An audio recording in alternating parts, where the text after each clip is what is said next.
বাংলাদেশ জামায়াতে ইসলামীর আমির ডাক্তার শফিকুর রহমানের open heart surgery গুলশানের ইউনাইটেড হাসপাতালে চলমান রয়েছে। দর্শক, আপনাদের একটু জানিয়ে রাখতে চাই, বাংলাদেশ জামায়াতে ইসলামীর আমির ডাক্তার শফিকুর রহমান তার হার্টে ছোট বড় প্রায় 5টি ব্লক ধরা পড়েছে। সেই পরিপ্রেক্ষিতে কিন্তু তিনি অনেকটা অসুস্থ এবং আজকে তার ওপেন হার্ট সার্জারি সেটি অনুষ্ঠিত হচ্ছে বাংলাদেশ গুলশানে অবস্থিত ইউনাইটেড হাসপাতালে। আজকে সকাল 7:15 তাকে অপারেশন থিয়েটারে নেওয়া হয়। ডাক্তার জাহাঙ্গীর কবিরের নেতৃত্বে চিকিৎসকদের 7 সদস্যের একটি দল তার এই সার্জারি করছেন। এবং দর্শক, আপনাদের একটু জানিয়ে রাখতে চাই, গত 19শে জুন বাংলাদেশ জামায়াতে ইসলামের যে মহাসমাবেশ ছিল, জাতীয় সমাবেশ ছিল, সেই জাতীয় সমাবেশে বক্তব্য প্রদানকালে কিন্তু জামায়াত আমির হঠাৎ অসুস্থ হয়ে লুটিয়ে পড়েন স্টেজে এবং তখন থেকে তিনি কিন্তু বেশ গুরুতর অসুস্থ। তাকে তাৎক্ষণিক নেওয়া হয়েছিল ধানমন্ডিস্থ ইবনে সিনা হাসপাতাল এবং সার্বিক বিষয়ে তার শারীরিক যে পরীক্ষা নিরীক্ষা সেগুলো করা হয় এবং তার অবস্থার অবনতি হলে ইউনাইটেড হাসপাতালে গত 30শে জুলাই তা এনজিওগ্রাম করা হয় এবং এনজিওগ্রামে তার হার্টে প্রায় 5টি থেকে 6টি ব্লক ধরা পড়ে। এই 5টি ব্লকের মধ্যে 3টি ব্লক অত্যন্ত গুরুতর, একটি 86%, বাকি একটি 67% এবং আরেকটি 60%, এবং আরও যে 2টি ব্লক সেই 2টি ব্লক ছোট ছোট।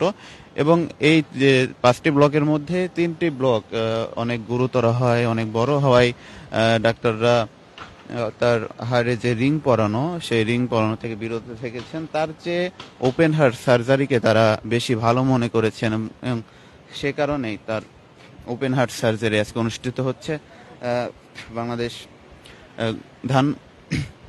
গুলশানে অবস্থিত ইউনাইটেড হাসপাতালে।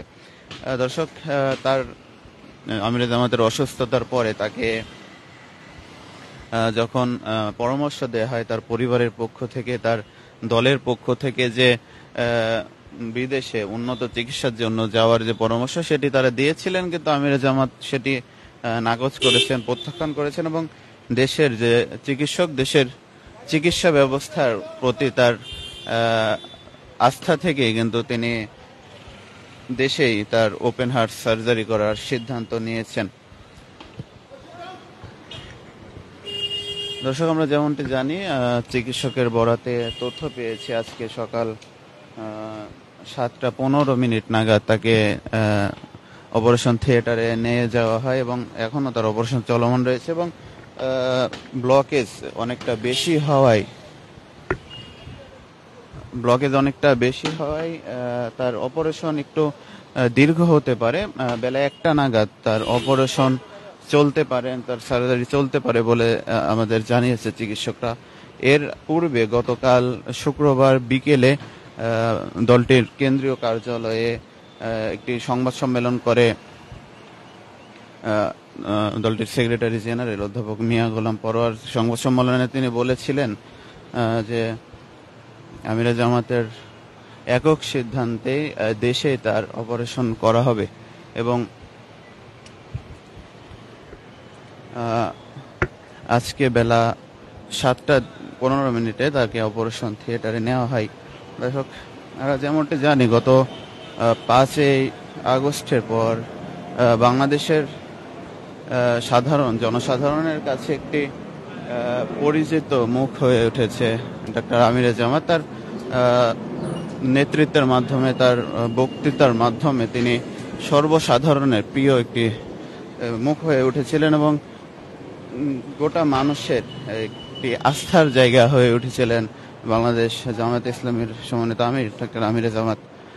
তার সেই আস্থার জায়গা থেকে বাংলাদেশের প্রতিটা মানুষ তার জন্য দোয়া জারি রেখেছেন এবং দলটির বাংলাদেশ জামায়াতে ইসলামের পক্ষ থেকে বলা হয়েছে তাকে নেতাকর্মীদের উদ্দেশ্যে এবং সাধারণ মানুষের উদ্দেশ্যে বলা হয়েছে হাসপাতালের সামনে বা ভেতরে কোনো রকম ভিড় জমিয়ে যাতে অপারেশন কাজের বা হাসপাতালের সুন্দর পরিবেশের কোনো বিঘ্ন যাতে না ঘটে সেদিকটি তারা আহ্বান করেছে এবং